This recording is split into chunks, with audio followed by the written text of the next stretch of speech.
नमस्कार दोस्तों हाल ही में आईएनएस तारागिरी और आईएनएस जो अरिदमन है, जिसमें से एक आईएनएस तारागिरी स्टील्थ फ्रिगेट है और जो आईएनएस अरिदमन है वो एक परमाणु पनडुब्बी है। और इन दोनों को हाल ही में भारतीय नौसेना में शामिल कर लिया गया है और इन्हें हाल ही में जो रक्षा मंत्री हैं उनके द्वारा हरी झंडी दिखाते हुए इन्हें राष्ट्र को समर्पित कर दिया है। चलिए इनके बारे में थोड़ा विस्तार से समझते हैं कि इन्हें किन प्रोजेक्ट के तहत बनाया गया है, इनकी कैपेबिलिटी क्या है और ये भारत को किस प्रकार से सुरक्षा प्रदान करेंगी। चलिए इनके बारे में समझते हैं।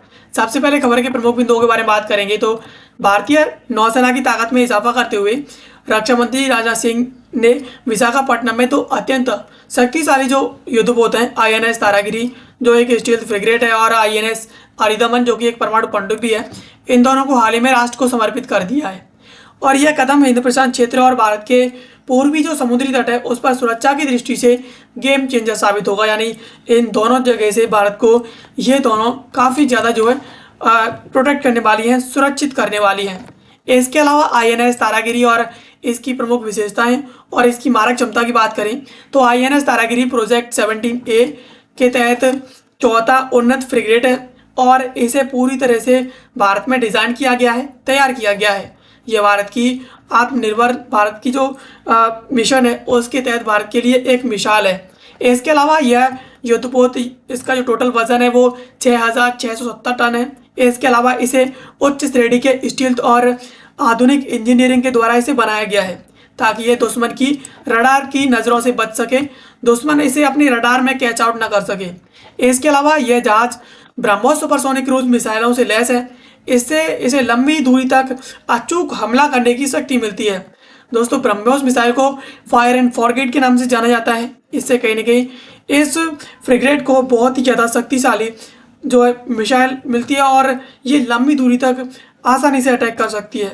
इसके अलावा इसमें सतह से हवा में मार करने वाली MRSAM मिसाइल प्रणाली और इसके अलावा अत्याधुनिक MF स्टार रडार लगा है जो हवाई हमलों से सुरक्षा प्रदान करता है।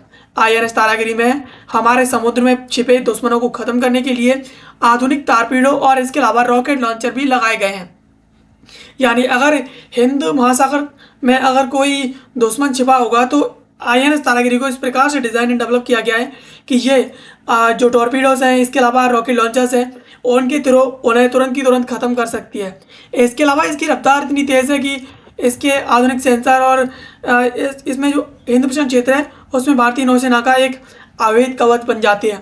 यानी इसकी जो रफ्तार है और इसके जो सेंसर है वो इतने अच्छे तरीके से काम कर रहे हैं कि ये हिंद प्रशांत क्षेत्र में भारत को बहुत ही ज़्यादा शक्ति प्रदान करते हैं। इसके अलावा आईएनएस अरिदमन की बात करें जो कि भारत की एक परमाणु बैलिस्टिक मिसाइल पनडुब्बी है और आईएनएस अरिदमन भारत की अरिहंत श्रेणी की दूसरी परमाणु संचालित जो बैलिस्टिक मिसाइल पनडुब्बी है, SSBN कहते हैं इसे, ये है। इसके अलावा यह समुद्र के भीतर से परमाणु हमला करने की भारत की क्षमता को कई गुना बढ़ा देती है। इसकी जो लंबाई है वो 125 मीटर की है। इसके अलावा इसका जो टोटल वजन है वो 7,000 टन का है। इसके अलावा इसकी ऊर्जा जो परमाणु ऊर्जा से चलने के कारण यह महीनों तक पानी के नीचे छिपी रह सकती है, यानी यह परमाणु ऊर्जा से संचालित होती है। इसके अलावा इसमें 8 वर्टिकल लॉन्च ट्यूब इसमें है। इसके अलावा यह पनडुब्बी 3,500 किलोमीटर रेंज वाली इसमें K4 जो मिसाइल है वो है। इसके अलावा कम दूरी वाली K15 जो मिसाइल है उनको ले जाने में सक्षम है। यानी जो परमाणु बैलिस्टिक मिसाइल पनडुब्बी है आईएनएस अरिदमन, ये जो पनडुब्बी है वो इस तरीके की सेकंड पनडुब्बी है। और इस पनडुब्बी में जो K4 जो मिसाइल हैं जिनकी रेंज 3,500 किलोमीटर तक की है उसको ले जा सकती है। इसके अलावा ये इसकी कम जो इससे पहले का जो वर्जन है K15 उस वर्जन की मिसाइलों को भी ये ले जा सकती है। इसकी सबसे बड़ी जो ताकत है वो है इसकी गोपनीयता। यानी दुश्मन के हमले की स्थिति में ये समुद्र की गहराइयों से जवाबी परमाणु हमला करने में सक्षम है। इसे भारत के एडवांस टेक्नोलॉजी वेसल यानी ATV प्रोजेक्ट के तहत इसे डेवलप किया गया है जो अत्यंत गोपनीय और जटिल सैन्य कार्यक्रम है। यानी इसे ATV के तहत डेवलप किया गया है जो किसी भी स्थिति में जवाबी परमाणु हमला करने में सक्षम है। इसके अलावा प्रोजेक्ट 17A यानी जिसके तहत भारत जो है स्टील्थ फ्रिगेट्स का विस्तार कर रहा है, तो इसमें भारत के द्वारा अब तक कितनी स्टील्थ फ्रिगेट्स है वो बना ली गई हैं, इसके अलावा कितनी स्टील्थ फ्रिगेट्स है वो भारतीय सेना में काम कर रही हैं। तो प्रोजेक्ट 17A के तहत भारतीय नौसेना के लिए कुल 7 जो उन्नत स्टील फ्रिगेट है वो बनाए जा रहे हैं। इसमें मझगांव शिप बिल्डर्स लिमिटेड, इसके अलावा garden rich ship builders and engineers हैं, उसके द्वारा इसे बनाया जा रहा है। इसमें INS नीलगिरी है, इस प्रोजेक्ट का जो पहला जहाज है जिसका समुद्री परीक्षण है वो जारी है। इसके अलावा INS हिमगिरी है, यह भी जो समुद्री परीक्षण है उनकी फिनिशिंग चरण में है। इसके अलावा INS उदयगिरी है, यह जहाज निर्माण कार्य में काफ़ी तेज़ी से पूरा किया जा रहा है। इसके अलावा इसमें INS दूनागिरी है, इसे लॉन्च किया जा चुका है और ये फिटिंग के दौर में है, यानी हाल ही में इसे लॉन्च भी किया जा चुका है। इसके अलावा INS तारागिरी, जिसे हाल ही में राष्ट्र को समर्पित किया गया है। INS विंध्यगिरी है, इसका निर्माण अंतिम चरण में है।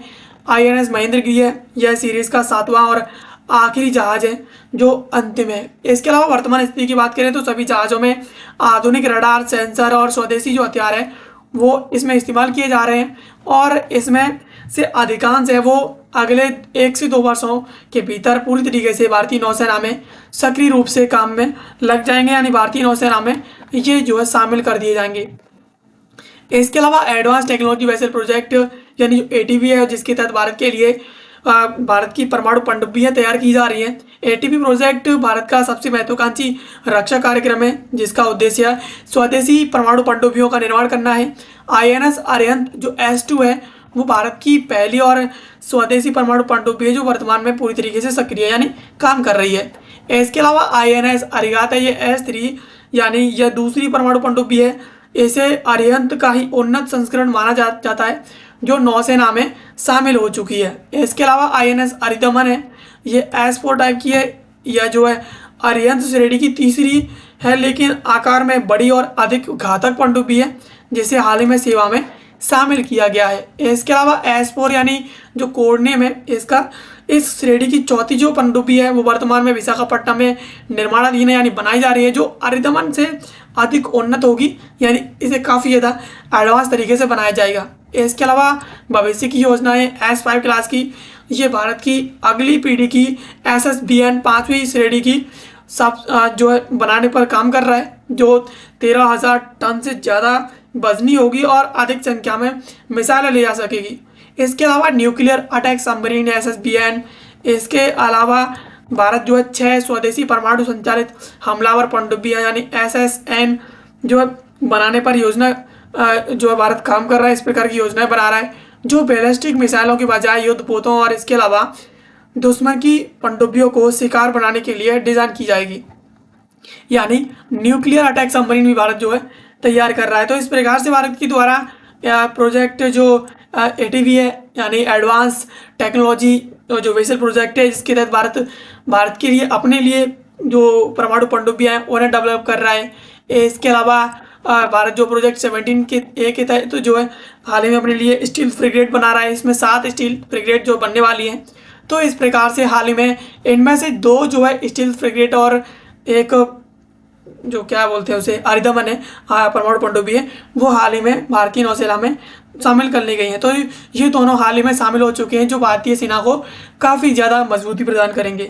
इसके अलावा यह विकास न केवल भारतीय नौसेना की मारक क्षमता को बढ़ाएगा बल्कि वैश्विक स्तर पर भारत को एक समुद्री महाशक्ति के रूप में स्थापित भी करेगा कि भारत के पास भी परमाणु जो सक्षम मिसाइलें हैं, परमाणु सक्षम पनडुब्बियां हैं जो हर स्थिति में जवाब देने में पूरी तरीके से सक्षम है। तो इस प्रकार से भारत के द्वारा अपनी परमाणु शक्ति का और इसके अलावा समुद्र में अपनी शक्ति का हाल ही में भारत जो लगातार विस्तार करता हुआ जा रहा है। तो दोस्तों ये थी खबर जिसको आज के इस वीडियो में समझा। ऐसे वीडियोस के लिए आप हमें सब्सक्राइब कर लीजिए। मिलते हैं किसी अगले वीडियो में किसी नए और महत्वपूर्ण टॉपिक के साथ, तब तक के लिए आप सभी का बहुत बहुत धन्यवाद।